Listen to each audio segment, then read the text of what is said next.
perfectionne-toi. Il y a des gens qui pensent que comme Dieu les appelle à devenir hommes d'affaires, les affaires vont prospérer juste parce que Dieu a dit. Écoute-moi bien, Dieu n'est pas un magicien. Il faut te perfectionner. Il faut apprendre. Même avant de relâcher ses disciples, il les a mis à l'école. Disciple veut dire élève. Il les a mis à l'école pendant 3 ans et demi. Jusqu'il a donné travaux pratiques.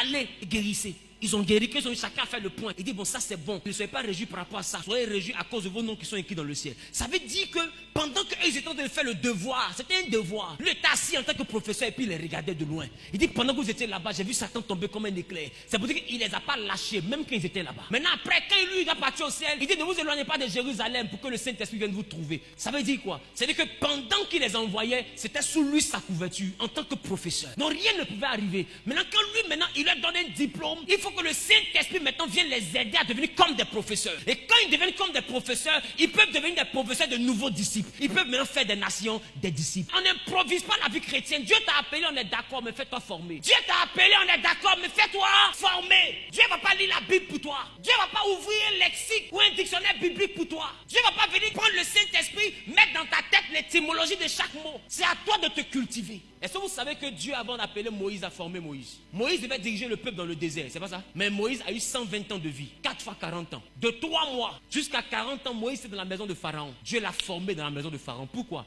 Parce que plus tard, il devait le ramener contre Pharaon. Alors il le met en stage dans la maison de Pharaon, que Moïse sache comment la maison de Pharaon fonctionne. Comment Pharaon fonctionne. Quelle est la mentalité de Pharaon. Il devait être dans sa maison pour connaître Pharaon. Et au-delà de Pharaon, le Pharaon que Moïse a combattu, tenez-vous bien, c'était celui avec qui Moïse avait grandi. Donc c'était son promotionnel. C'est-à-dire que depuis petit, Dieu l'a mis comme l'ami de ce futur Pharaon pour qu'il apprenne quelle est la réflexion de cet homme. Il le connaît, c'est son élément. Donc 40 ans pour le former auprès de Pharaon. Deuxième niveau, tu dois affronter Pharaon. Après Pharaon, tu dois diriger le peuple dans le désert. C'est-à-dire tu dois devenir un berger. Alors deuxième niveau, Dieu le chasse de l'Égypte à 40 ans et il l'envoie chez Jéthro. Et pendant 40 ans, Moïse devient berger. Et berger, il commence à conduire les moutons où? Dans le désert. Et il a conduit les moutons pendant 40 ans. Et il a fait ministère pendant 40 ans.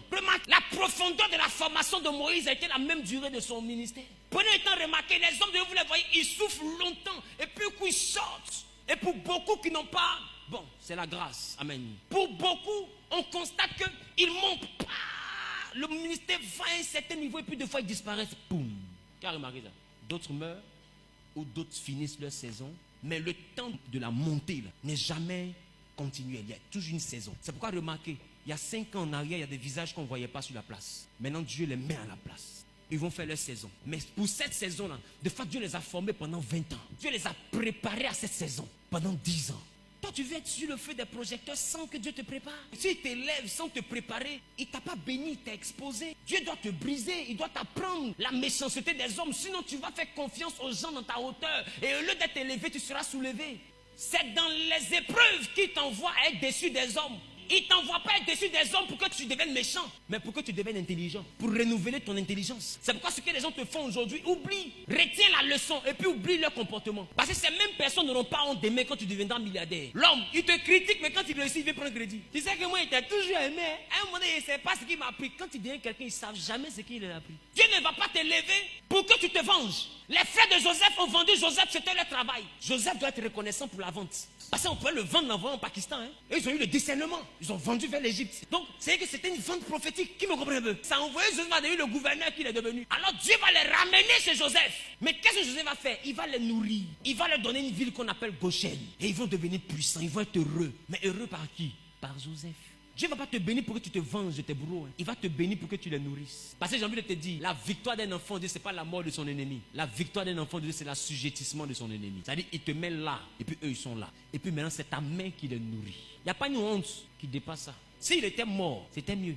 Alléluia. Je déclare qu'après ce programme, toi que le Saint-Esprit a déjà préparé, qui te révèle aux nations. Mais toi qui es en train d'être préparé, que la sagesse de Dieu t'envoie à subir avec humilité l'épreuve et qu'il renouvelle ton intelligence, qu'il te façonne, qu'il te modèle, qu'il te donne le cœur qu'il faut, la mentalité qu'il faut, la pensée qu'il faut, le raisonnement qu'il faut, les actions qu'il faut, les réactions qu'il faut, afin que tu sois l'homme selon son cœur, qui t'aide à devenir la femme selon son cœur, pas une personne qui est trop pressée, qui t'aide à rentrer dans le temps de Dieu, au nom de